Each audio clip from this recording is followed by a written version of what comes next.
이 시간 우리 하나님께 찬양으로 영광 올려드리겠습니다. 235장입니다.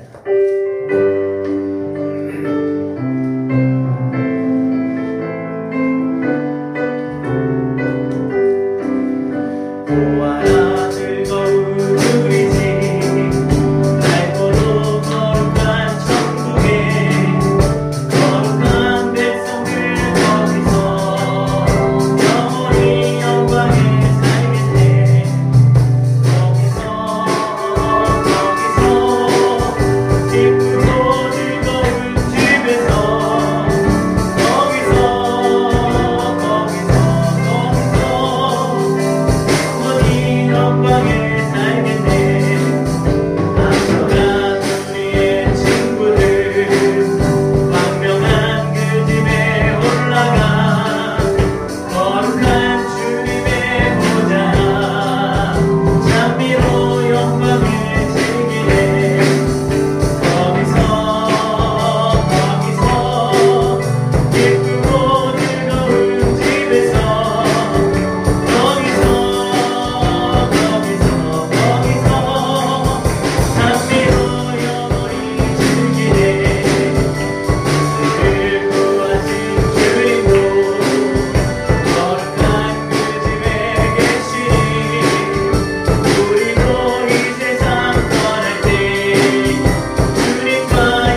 가나안 땅 귀한 성에 들어가려고 내 무거운 짐 벗어버렸네.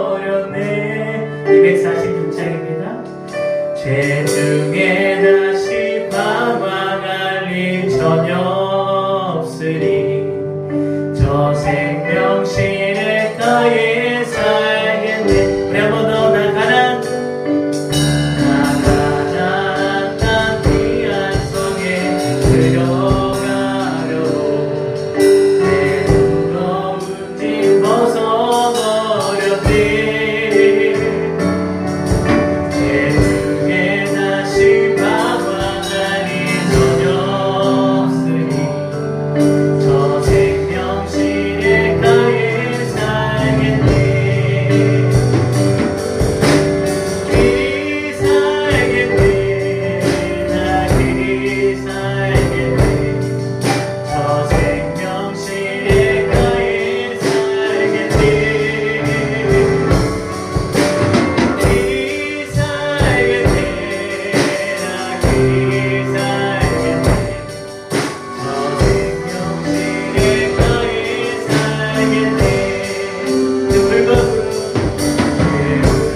천국을 바라보며 정말로 그 소망을 가지고 날마다 우리가 하루하루를 승리하며 나아갑니다. 그러나 또한 중요한 것은 우리의 마음이 천국 되게 하시고 우리의 모든 삶이 천국 되게 하여 주시옵소서. 하나님, 우리 마음의 모든 근심 걱정 다 떠나가게 하시고 오직 주님 주신 평안과 기쁨으로 날마다 충만하게 하여 주시고 이 시간 각 가정에서 예배드리는 우리 모든 주님의 교회 성도님들 가운데 하나님의 성령이 충만하게 임하여 주시옵소서. 우리 주여 한번 부르시고 각자 우리 통성으로 한번 기도하겠습니다. 주여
또한 이 예배를 통해 하나님 영광을 받아주시고 우리 각자에게 하나님 임자여 주셔서 하나님께 기쁨이 되는 예배가 되게 하여 주시옵소서. 각 가정에 하나님의 성령의 불이 임하게 하시고 정말 하나님의 놀라운 역사가 나타나게 하여 주시옵소서. 감사드리며 거룩하신 예수 그리스도의 이름으로 기도하옵나이다. 아멘. 하나님의 말씀 요한복음 14장 1절에서 3절까지 말씀입니다. 요한복음 14장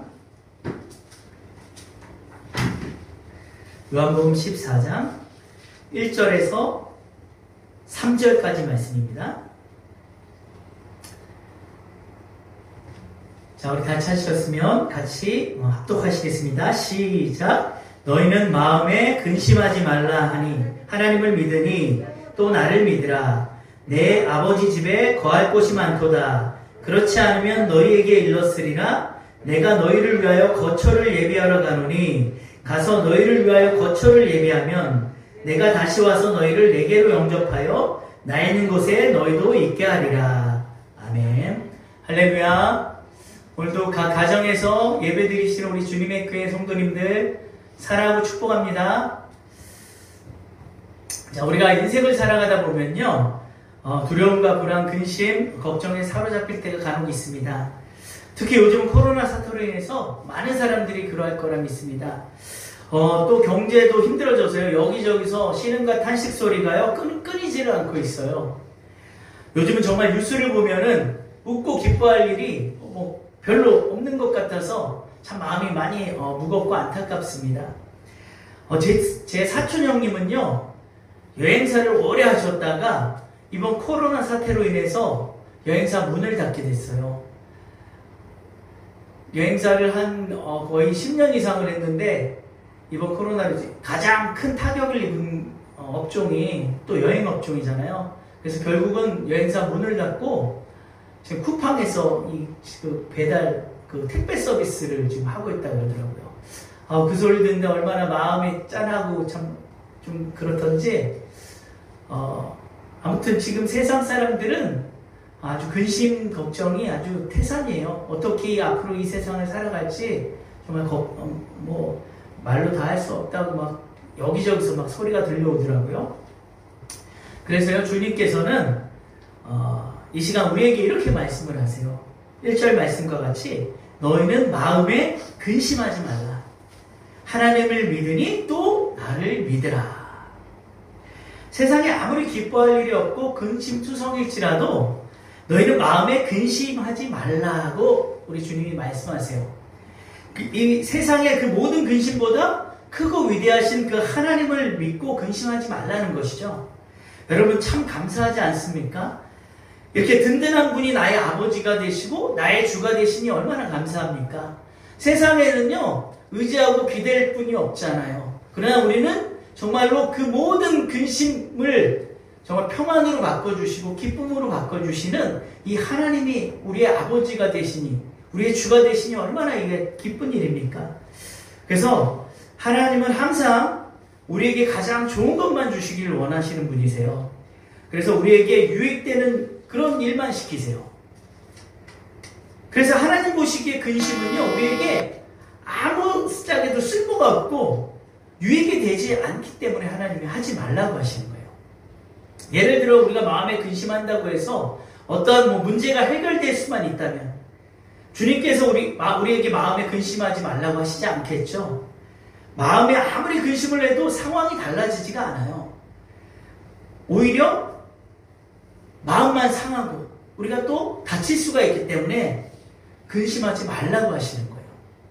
마음에 근심이 하나둘 쌓여가면요, 계속 그렇게 지속되면 어떻게 됩니까? 마음에 병이 생기죠. 그럼 이 마음의 병이 또 커지면 우울증이 되기도 하고 또 정신분열증이 되기도 하고 아주 심각한 단계에 이르게 되잖아요. 그래서요, 정상적인 생활을 할 수가 없어요. 하나님이 하지 말라고 하시는 거예요, 근심을.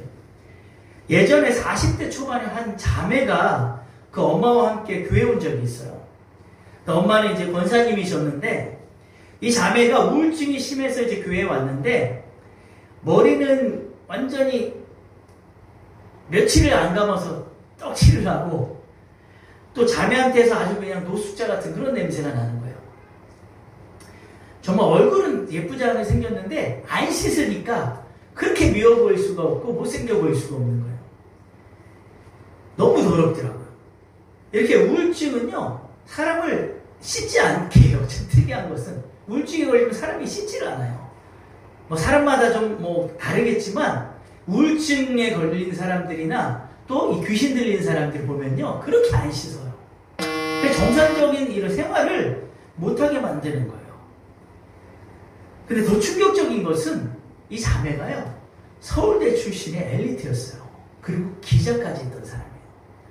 그런데 그렇게 우울증에 걸려버리니까 그 마음의 병이 깊어져가지고 결국은 그렇게 폐인이 되어버린 것을 보고 얼마나 제가 마음이 아팠는지 모릅니다.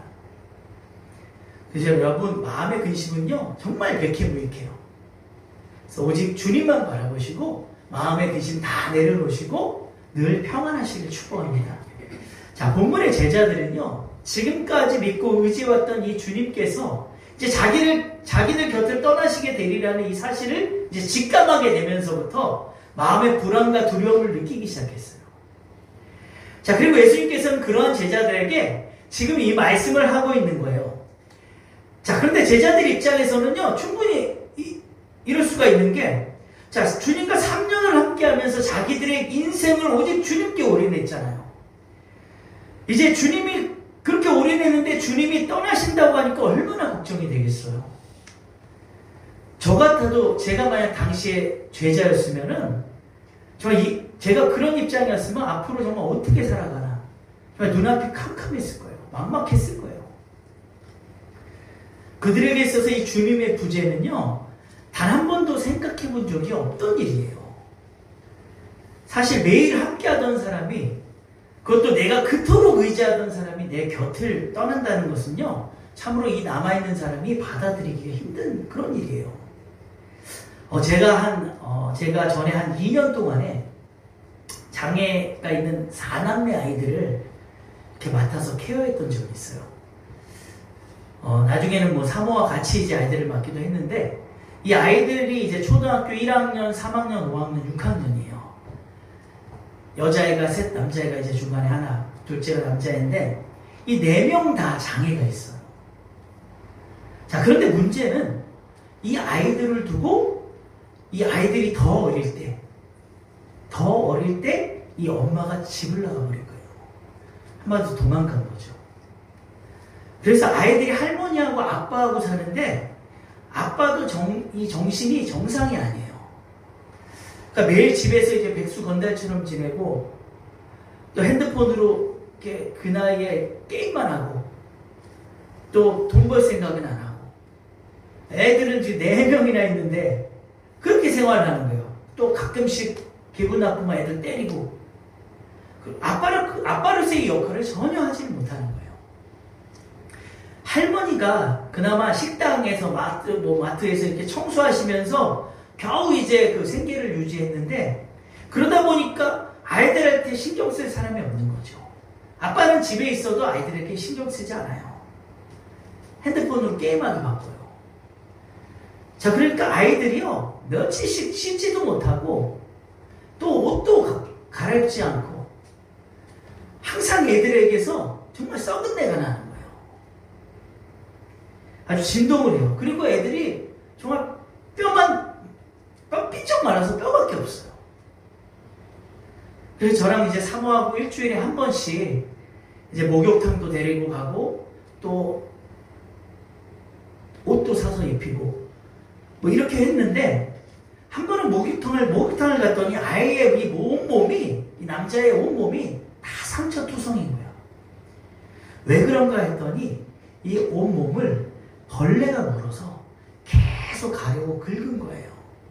그러니까 그 상처가 계속 굶고 막 계속 상처가 딱정해지고 막 그렇게 되다 보니까 온몸에 빈틈없이 상처가 생긴 거죠. 자, 그 흉터를 보는데 정말 기가 막히더라고요. 나중에 알게 됐는데, 이제 사회복지사 분들이 이제 이 집을 방문해 봤더니 집이 아니라 그냥 쓰레기장이라고 하더라고요. 문 입구에서부터 집안의 이 모든 구석구석까지 발 디딜 틈 없이 쓰레기로 아주 꽉 차 있어서 아주 경악을 금치 못했다고 하더라고요. 그런 환경에서 아이들이 그렇게 수년간을 살아왔던 거예요. 완전 세상에 이런 일이 나올 법한 일이죠, 이거.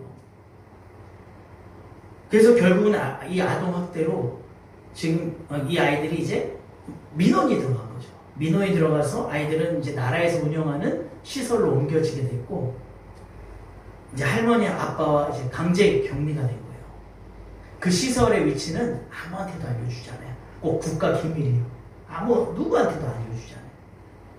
그래서 얘기 들어보니까 이렇게 시설로 옮겨지면 거의 대부분 90% 이상이 부모가 아이들을 다시 찾는 일이 없다고 해요. 참 너무 안타까운 일이 아니에요. 부모가 있는데도 고아로 사는 거예요. 그런 오죽하면 그렇게 하겠어요, 나라에서. 아이들의 어떤 기본적인 생활의 권리가 보장이 안 되니까 부모하고도 이렇게 격리를 시켜버리는 참 이런 안타까운 일을 제가 겪었던 것 같습니다. 그래서 제가 참 이런 생각이 들더라고요. 만약 아이들 엄마가 힘들고 어렵지만 그 자리를 지켜줬다면 상황이 이렇게까지 되지 않았을 수도 있겠다 하는 이런 생각이 좀 들더라고요. 엄마의 부재가 얼마나 컸겠어요. 그래서 아무튼 이거 믿고 의지하고 사랑하는 사람이 이렇게 떠나가는 일은 남는 사람들에게, 특히 이 어린아이들에게는 더 감당하기 힘든 그런 근심 걱정이 아닐 수가 없는 거죠. 그래서 주님도요, 이 당신의 이제 부재에 대해서 너희가 마음에 근심하지 말고 하나님을 믿으니 또 나를 믿으라. 이렇게 믿음에 대해서 강조하고 있는 거예요.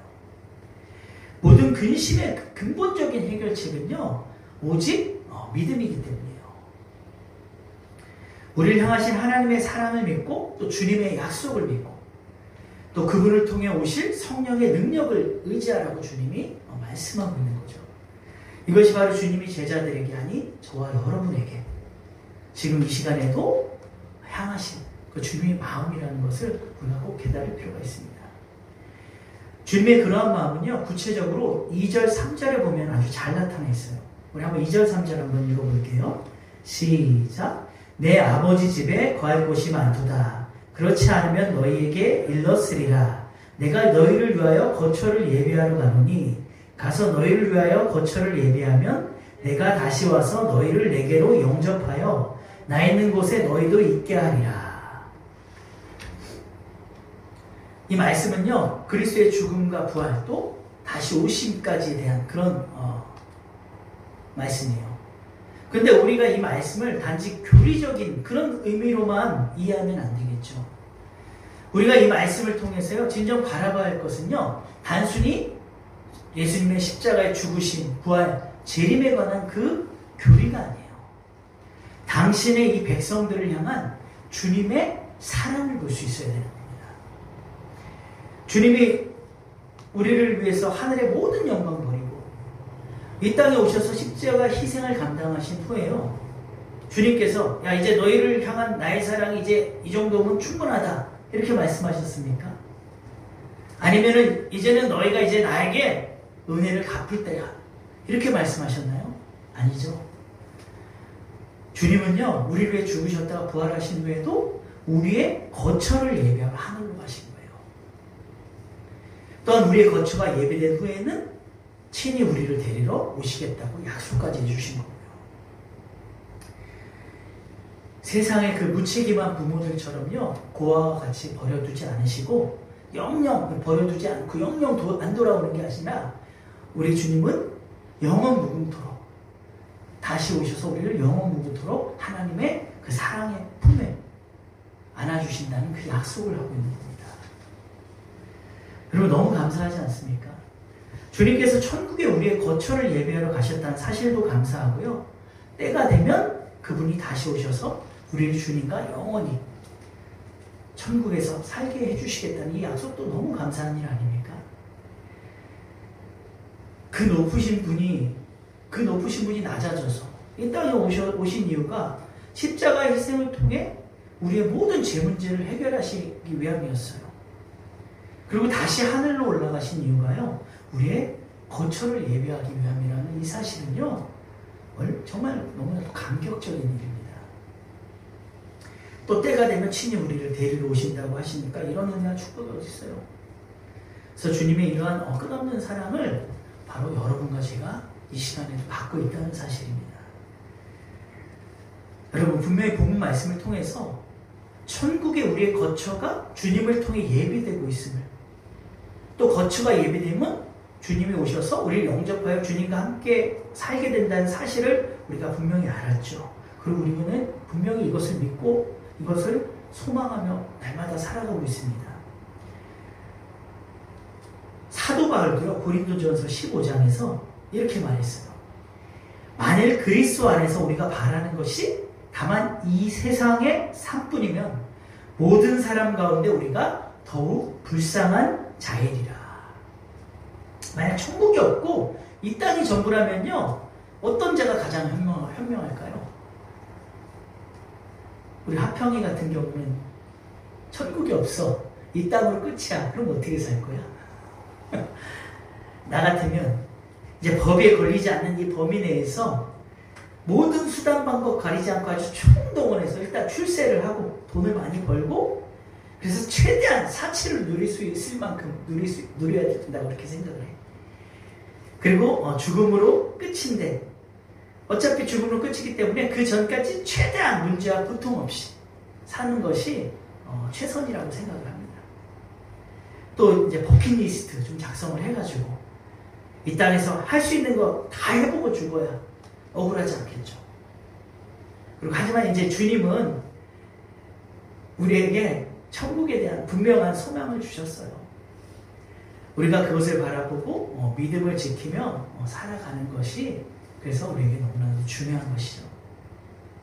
그런데 여러분, 더 감사하고 더 주님이 좋은 이유가 있어요. 그게 뭐냐면요, 주님이 우리의 거처를 예비하러 가시는 동안 주님이 우리와 분리되어 계신 것이 아니라는 거예요.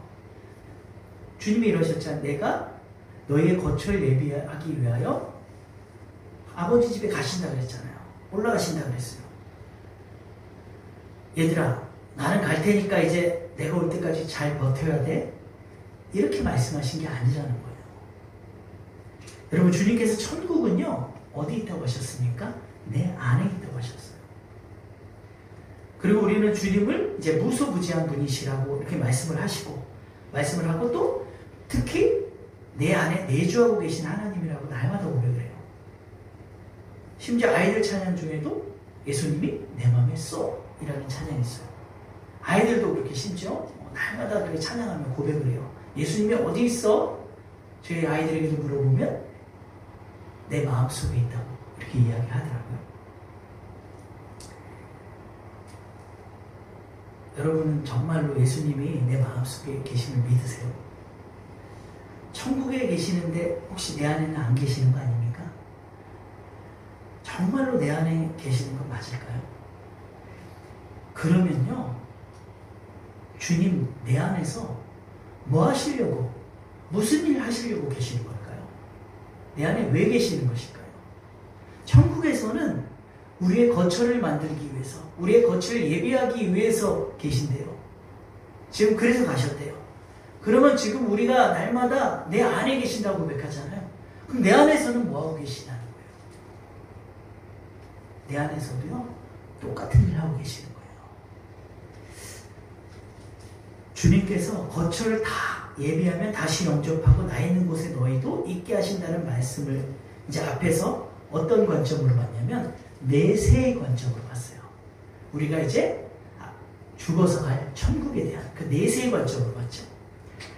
자, 그러면 천국, 이 거처로 우리가 천국의 거처, 앞으로 가게 될 천국의 거처로 이해를 했는데, 그런데 만일 우리가 이 말씀을 이제 내재의 관점, 내 안에 있는 내재의 관점으로 보게 되면요, 언젠가 천국집이 완성되어야만 오실 그 먼 곳의 주님이 아니라, 되게 먼 곳에 계신 그 주님이 아니라 날마다 우리 안에 함께 하시는 주님으로 내가 느낄 수가 있다는 거예요. 만약에 우리가 내세의 하나님, 내세의 주님, 앞으로 오실 주님, 언젠가는 오실 주님으로만 이렇게 우리가 신앙생활을 하게 되면요, 어떻게 될까요?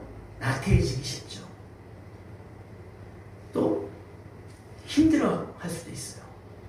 주로 언제 그러냐면요, 주님이 멀리 계신다고 느껴질 때, 주님이 내 곁에 안 계신다고 느껴질 때는 우리가 나태해지거나 힘들어질 수가 있어요. 그래서 보통 이렇게 따져요, 하나님께. 주님, 정말 계신 것 맞습니까? 살아계신 것 맞습니까? 지금 여기에 계신 것 맞습니까? 나와 함께 있는 것 맞습니까? 이렇게 하나님께 따지는 사람들이 있어요. 예전에 이 강남에서 룸살롱이라고 있어요. 참 제가 목사가 룸살롱 얘기해서 죄송한데, 룸살롱 이제 뭐 고급 뭐 이렇게 술집. 자, 이 마담이 거기 룸살롱을 하던 마담이 이제 목사님이 되신 분이 계셨어요. 자, 강남에서 엄청 잘 나가는 어떤 그런 술집 마담이었고, 뭐 중소기업 사장들이라든가 재벌들까지도 모르는 사람이 없을 정도로 그렇게 인맥이 넓고 그 바닥에서는 아주 유명한 사람이었어요. 자, 그러니까 또 사채업도 하는 이런 분이어서 돈을 정말로 어마어마하게 많이 번 거예요. 돈을 정말로 긁어 모은 거예요. 그래서 사실 그런 인맥이 넓다 보니까 그 재벌들하고 골프를 한번 치고 뭐 어떤 사람을 이렇게 자리를 주선만 해줘도 몇 천만 원씩 주고 그랬대요. 그러니까 얼마나 돈이 많겠어요. 자, 그렇게 이제 돈을 많이 번 분인데, 이분이 왜 그러냐면 어릴 때부터 너무 가난하게 살아서 돈에 대해서 한이 맺힌 거예요.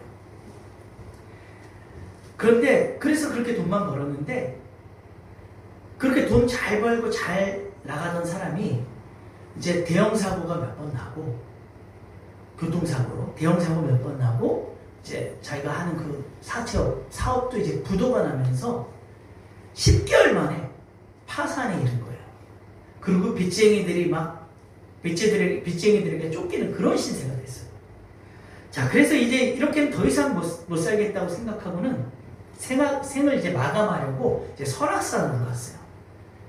이제 수면제도 한 60알 챙겨가지고 이제 산 중턱쯤에 이르렀는데, 이제 교회가 보이는 거예요. 이분 눈에. 자, 그런데 어릴 때 이제 교회에 다니던 생각이 나면서 이제 하나님께 울면서 이제 하소연을 하기 시작하는 거예요. 하나님, 살아계신 분 맞습니까? 하나님이 계신다면 어떻게 제 인생이 이럴 수가 있습니까? 하나님, 한 번만 저 좀 살려주세요. 하나님 안 계시는 거죠? 이렇게 하면서 막 한참을 울고 있는데, 갑자기 어릴 때 이제 주일학교 다닐 때부터 지금까지 이 인생이 그 필름처럼 이렇게 파노라마처럼 쭉 보이는 거예요. 그러면서 하나님의 음성이 들리는데, 나는 네가 주일학교에서 예배드릴 때부터 지금까지 단 한 번도 네 곁을 떠난 적이 없단다. 이런 음성이 들리는 거예요. 그때부터 이제 자기가 살아온 이 인생이 너무나도 더럽고 추하고 타락한 그런 인생이었다는 것을 알고는 얼마나 이분이 회개를 했는지 몰라요.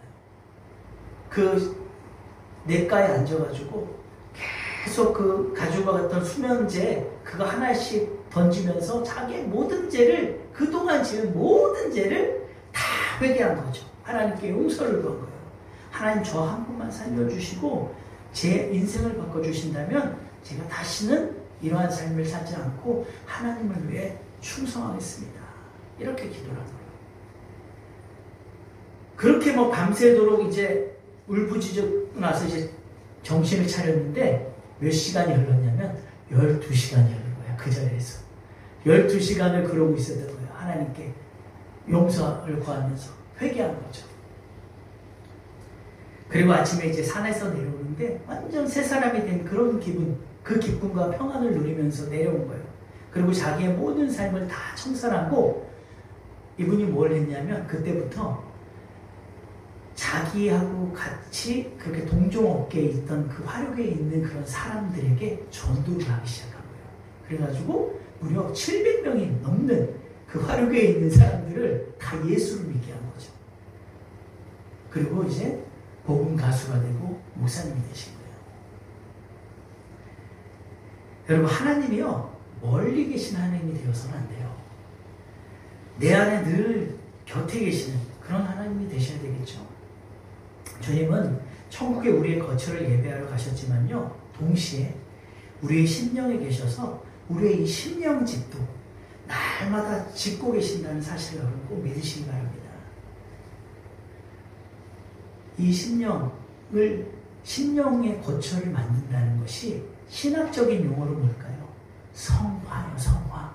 그것이 바로 성화예요. 우리가 성화되어 가는 것이 내 힘으로, 내 능력으로 되는 게 아니에요. 하늘의 천국집도 주님이 예배하러 가셨잖아요. 그럼 우리의 심령도요, 주님에 의해서 지어지는 거예요. 내 어떤 인간적인 노력, 의지로 되는 게 아니라는 거죠. 오직 주님께서 내 안에서 날마다 나의 거처를 만들어 가고 계시다는 거예요. 여러분, 우리의 신앙의 여정이요, 마치 이 집을 짓는 과정과 같아요. 그래서 천국에 갔다 오신 분들 간증 들어보면 우리가 이 땅에서 하나님의 말씀을 지키고 행하고 하는 그런 모든 행위들이 천국 집의 재료가 된다고 해요. 그래서 어떤 목사님은 이제 입신 들어서 이제 환상 중에 천국을 봤는데 자기 집에는 지붕이 없더래요. 다 지붕이 있는데 왜 지붕이 없냐고 물어봤더니 이 목사님이 아직 완전히 천국에 가신 게 아니잖아요. 그러니까 이분이 죽었다가 이제 살아나신 분인데, 3일 만에 살아나신 분인데, 아직 네가 여기 올 때가 안 되었기 때문에 아직 재료가 덜 올라왔다고 그러더래요. 여기 집 짓는 재료, 그래서 지붕이 아직 없다고 그러는 거예요.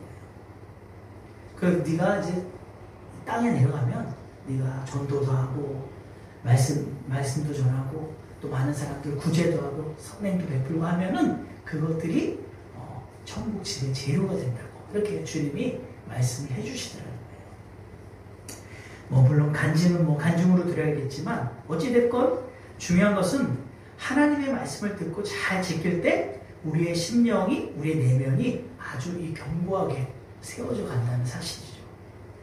마태복음 7장 24절에 보면요, 누구든지 나의 이 말을 듣고 행하는 자는 그 집을 반석 위에 지은 지혜로운 사람과 같다, 이렇게 말씀하고 있어요.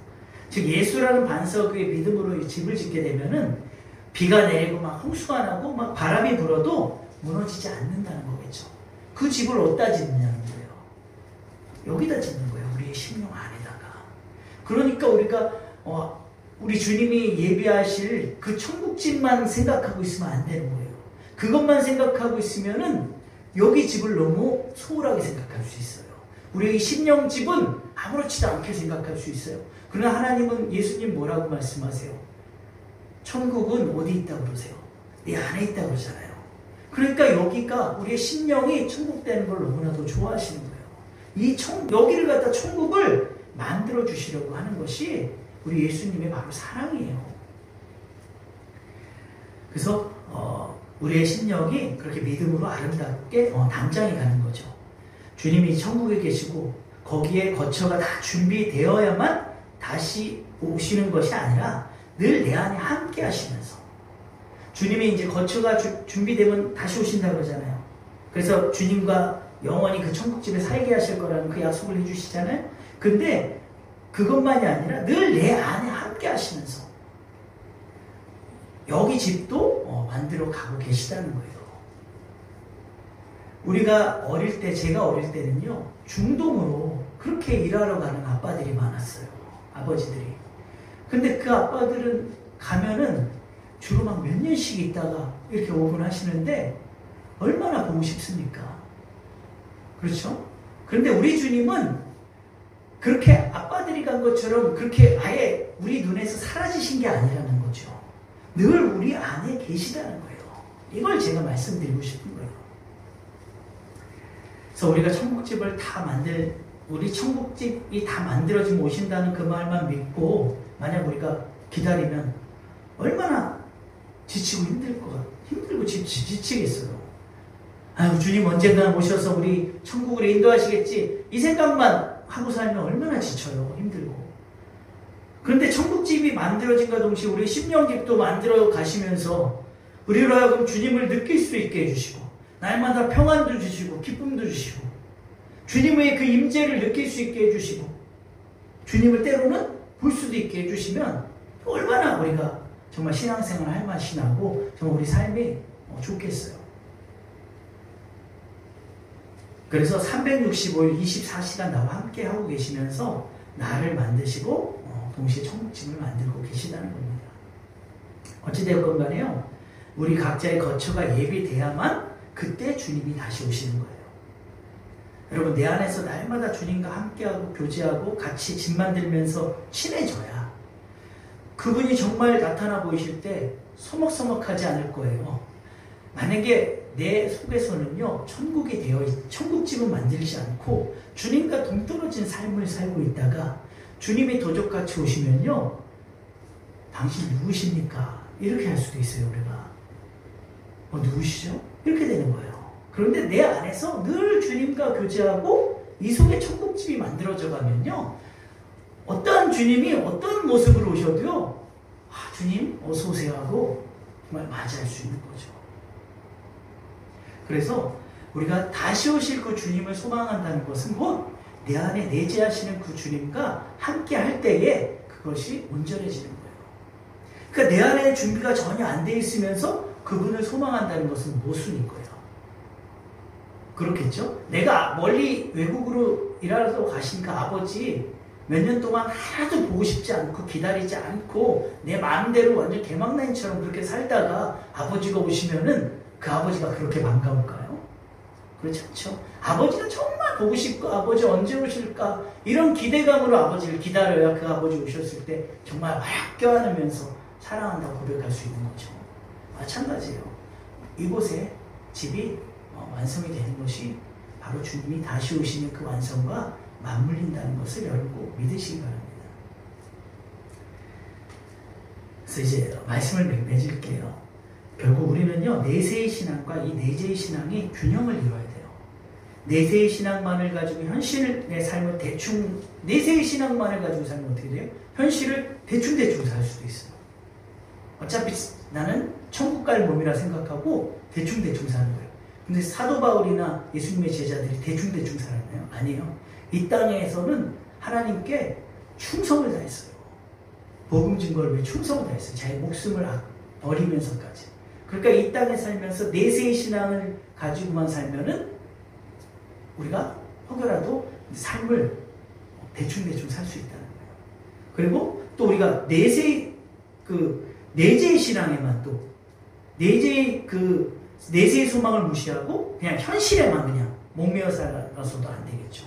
그래서 이 둘이 잘 균형을 이루어야 돼요. 그래서 천국의 소망을 품고 하루하루를 이 땅에서도 믿음을 잘 지키면서 살아가야 되는 것이 우리 그리스도인의 바람직한 자세입니다.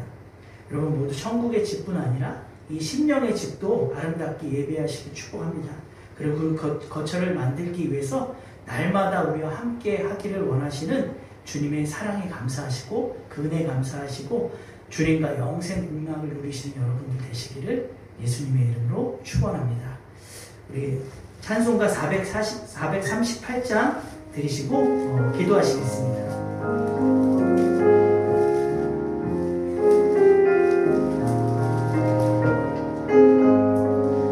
내 영혼이 은총 입어 중한 죄지 벗고 보니 슬픔 많은 이 세상도 천국으로 가도다. 할렐루야 찬양하세. 내 모든 죄 사함받고 주 예수와 동행하니 그 어린 하늘나라 주의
그 영원한 소망, 영원한 천국, 정말로 오직 평안과 기쁨만 있는 그 영원한 천국을 우리에게 약속하시고, 주님께서 우리의 거처를 예비하시면 다시 오셔서 우리를 정말로 그 거처에서 영원히 함께 살게 하시겠다는 그 놀라운 약속을 허락하여 주셨으니, 우리가 정말로 만 입이 있어도 오직 감사와 영광만을 올려드립니다. 하나님 아버지, 정말로 우리의 삶이 날마다 천국을 바라보는 삶이 되게 하시고, 날마다 정말로 그 어떠한 고통도, 그 어떠한 역경도 하나님의 그 천국 소망으로 이겨낼 수 있도록 하나님 역사하여 주시옵소서. 우리가 이러한 기도 제목으로 정말 우리에게 영원한 소망을 허락하신 그 주님께 주여 한번 부르시고 기도하겠습니다. 주여, 하나님 아버지 감사합니다. 하나님, 우리로 하여금 정말로 이 땅에는 근심밖에 없고, 정말로 이 땅에는 정말 기뻐할 일이, 평안할 일이, 감사할 일이 정말로 없는데, 하나님께서 우리에게 천국의 그 소망을 주시고 정말 우리 거처를 예비해 주시겠다 하시며, 정말 그 거처가 예비되면 다시 오신다 하시고, 우리를 영원히 그 하나님의 천국의 집에서 함께 살게 해주시겠다는 그 놀라운 소망을 주셨사오니, 우리가 정말로 오직 감사 또 감사를 올려드립니다. 하나님, 정말로 세상 사람들은, 세상의 불신자들은 정말로 이 땅의 소망을 두고, 그래서 이 땅의 소망이 없어지니, 정말 이 땅에 살고 먹고 살기가 너무 힘들어지니, 정말로 근심, 걱정, 염려와 두려움과 아버지 정말로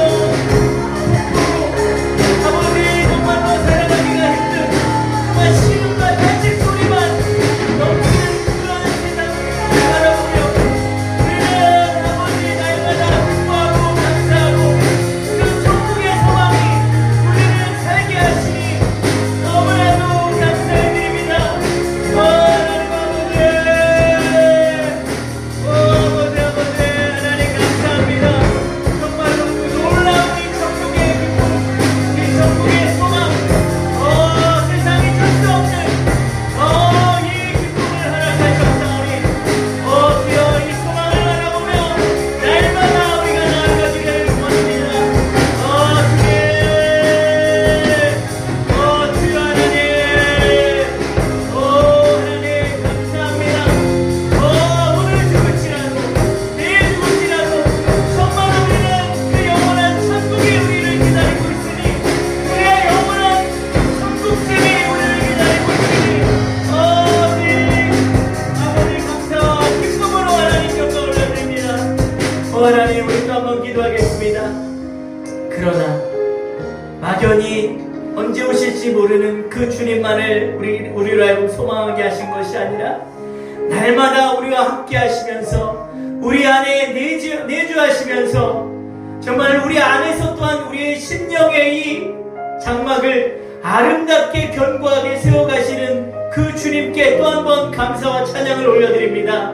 하나님, 우리가 그 천국의 소망만을 바라보고 가면 얼마나 힘들고 지치겠습니까? 정말 언제 오실지 모르는 그 주님만을 바라보고 가면 얼마나 힘들고 지치겠습니까? 그러나 주님께서는 이 시간에도 우리와 함께 하시고, 정말 내일도 모레도 영원히 우리와 함께하고 계시는 그 하나님이심을 정말 우리가 너무나도 정말로 감사하며, 정말 우리 속에서 그 아름다운 집을, 우리의 심령 속에 아름다운 집을 만들어가고 계시는 그 하나님께 정말 찬양과 영광을 올려드립니다. 하나님 감사합니다. 우리의 이 심령의 집이 오직 하나님의 말씀과 성령으로 우리의 믿음과 합하여 정말 아름다웠고 견고한 집이 될 수 있도록 하나님 날마다 역사하여 주시옵소서. 오직 예수라고 하는 그 반석 위에 세운 집이 되게 하여 주시고, 우리의 삶에 정말 오직 정말 우리의 삶이, 우리의 가는 모든 곳이 주님과 함께하는 정말 천국이 되게 하여 주시옵소서. 우리가 이러한 마음으로 또 한 번 주여 한번 부르시고 간절히 기도하겠습니다. 주여, 하나님, 이제 하나님 정말로 막연히 언제 오실지 모르는 그 주님만을 소망하는 것이 아니라, 지금 이 시간에도 역사하시고 내 안에 내주하시고 함께 하시는 그 주님을 바라볼 수 있어서, 그 주님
우리 하나만 더 기도하겠습니다. 하나님, 지금 코로나 사태가 참 많이 심각합니다. 하루속히 이 코로나 사태가 종식되게 하나님 도와주시고 우리가 정말로 일상으로 돌아와 정말 하나님께 전심으로 더 예배할 수 있는, 더 하나님 정말 충성할 수 있는 그러한 삶으로 인도하여 주시옵소서. 또한 방역을 위해 수고하는 모든 이 나라의 지체들을 기억하여 주시고 하나님이 위로하여 주시고 힘주시고 인도하여 주시옵소서. 또한 우리가 어느 곳에서 예배드릴지라도 오직 믿음을 지키고 정말 주님을 의식하며 주님이 늘 나와 함께 하신 오늘 말씀과 같이 내 안에 함께하고 계시다는 그 믿음으로 살아가게 하시고 예배하게 하여 주시옵소서. 우리가 이러한 마음으로 한 번 더 기도하시겠습니다. 주여! 하나님 아버지 감사합니다. 이제 하나님이 코로나가 하루속히 종식되게 하시고 정말 우리가 일상에서 마음껏 주님을 예배하며 정말 하나님께 충성할 수 있는 그러한 우리의 믿음이 되게 하시고 정말 이 방역을 위해 수고하는 그 나라의 모든 지체들을 하나님이 찾아가기로 하시고 힘주시고 정말 인도하여 주시옵소서. 하나님 아버지, 무엇보다도 정말 우리가 온라인 예배를 드릴지라도 우리 각자 있는 처소에서 정말 전심을 다해 정말 믿음으로 예배하게 하시고 오직 주님이 함께 하신다는 그 믿음을 가지고 정말 나아가는 우리 교회 모든 성도님들이 되게 하여 주시옵소서. 그래야 하나님 정말 주님이 다시 오실 때에 언제가 될지 모르지만 주님이 다시 오실지라도 정말 내 안에 아름다운 그 거처가 만들어졌기에 그 주님이 오실 때에 기쁨으로 영접하게 되고 그리고 기쁨으로 정말 주님과 함께할 수 있는 그러한 은혜를 허락하여 주시옵소서. 하나님 아버지 감사합니다. 감사합니다. 오 주님 감사합니다. 하나님 감사합니다. 오늘 주신 말씀이 우리 안에 귀한 생명이 되게 하시고 소망이 되게 하시고 능력이 되게 하여 주시옵소서. 우리에게 정말 하늘의 천국의 그 소망을 주시니 너무나도 감사합니다. 이 땅을 바라보면 감사할 일도 별로 없고 기뻐할 일도 없고 정말 근심투성이인 이 세상 가운데 우리가 살아가지만 날마다 천국의 그 소망을 바라보며 정말 기뻐하고 감사하며 살아갈 수 있게 해주시니 감사드립니다. 그리고 우리를 고아와 같이 버려두신 것이 아니라 언제 다시 오실지 모르는 그 막연한 주님을 기다리는 것이 아니라 날마다 우리 안에 또한 천국집을 지어주시고 정말 천국집을 완성해 가시는 그 주님과 그 주님이 함께 하시고 동행함을 우리가 느낄 수 있도록 삶 가운데 정말 나타내 주시고 인도하심을 진정으로 감사드립니다. 우리의 신앙이 정말 내세의 신앙과 내재의 신앙이 균형을 이루게 하시고 오직 하나님 정말 보시기에 합당한 그러한 믿음이 되게 도와주시옵소서. 그래서 우리 주님의 교회 모든 성도님들은 정말 주님이 그 거처를 다 예비하시고 다시 오실 그 순간까지 끝까지 정말 믿음을 지킬 수 있는 정말 참된 그리스도인들이 다 되게 하여 주시옵소서. 하나님 감사합니다. 오직 하나님 모든 영광 받으시옵고 거룩하신 예수 그리스도의 이름으로 기도하옵나이다. 아멘.